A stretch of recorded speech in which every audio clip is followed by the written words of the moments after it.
হাদিস ফাউন্ডেশন বাংলাদেশের বইগুলা দেশের বিভিন্ন আঙ্গিকে ছড়িয়ে দিতে যে অক্লান্ত পরিশ্রম করে যাচ্ছে, আমাদের মিডিয়া ব্যক্তিত্ব ভাই নাজমুস সাদাত এ পর্যায়ে অনুভূতি ব্যক্ত করছেন। ভাই নাজমুস সাদাত।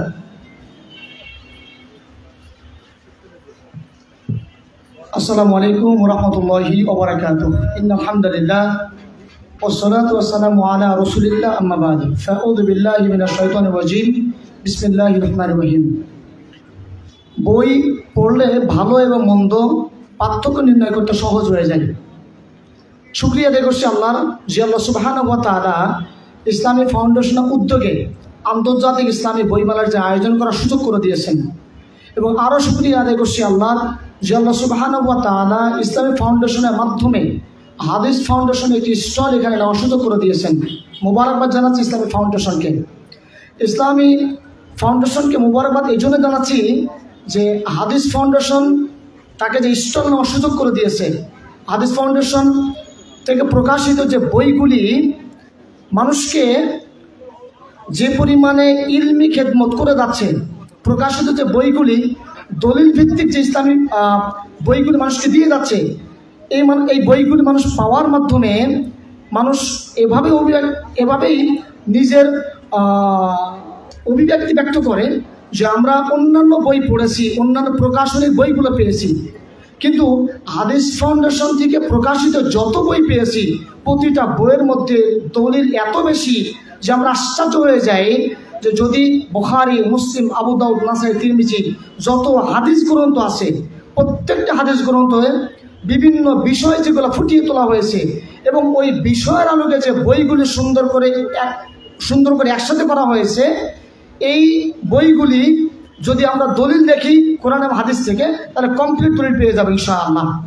তো আশ্চর্য হই আমি আমার জায়গা থেকে সিনিয়র পার্সন দেশের বাইরে যত জায়গাতে বইগুলি দিয়েছি, তাদের একটি মাত্র কথা, ইতিপূর্বে আমরা বিভিন্ন প্রকাশনী বই পড়েছি, বিভিন্ন লেখকের বই পড়েছি, কিন্তু হাদিস ফাউন্ডেশন থেকে প্রকাশিত এই লেখকের বই, যেমনটি মুহতারাম আমিরে জামাত আসাদুল্লাহ গালিব হাফিজাহুল্লাহ তার লেখা বই, ডক্টর শাকওয়াত হাফিজাহুল্লাহ, ডক্টর কাবিরুল ইসলাম হাফিজাহুল্লাহ, আব্দুল্লাহ আল মারুফ, এই যে লেখকদের লেখনী বইগুলা পড়ার মাধ্যমে এভাবেই কথা বলেন যে এই বইয়ের মধ্যে এত বেশি দলিল আছে, আমরা অন্যান্য প্রকাশনীতে প্রকাশিত দলিল আমরা এত বেশি পাইনি।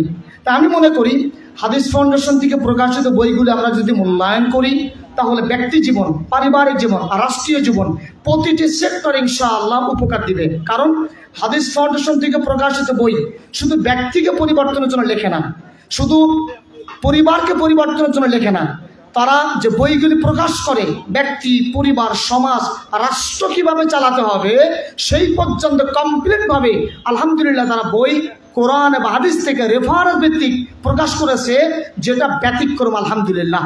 আপনারা আসছেন ইসলামী বই মেলাতে, বিভিন্ন স্টলে চলে যাবেন, বইগুলি দেখবেন এবং যে বইগুলি দলিল সাপেক্ষে সব থেকে বেশি বিভিন্ন কিচ্ছা কাহিনী বর্জন করে যদি আপনারা বই খোঁজ করেন, আমি মনে করি হাদিস ফাউন্ডেশন ব্যতিক্রম আলহামদুলিল্লাহ যে তারা দলিল উপহার দিচ্ছে আপনাকে।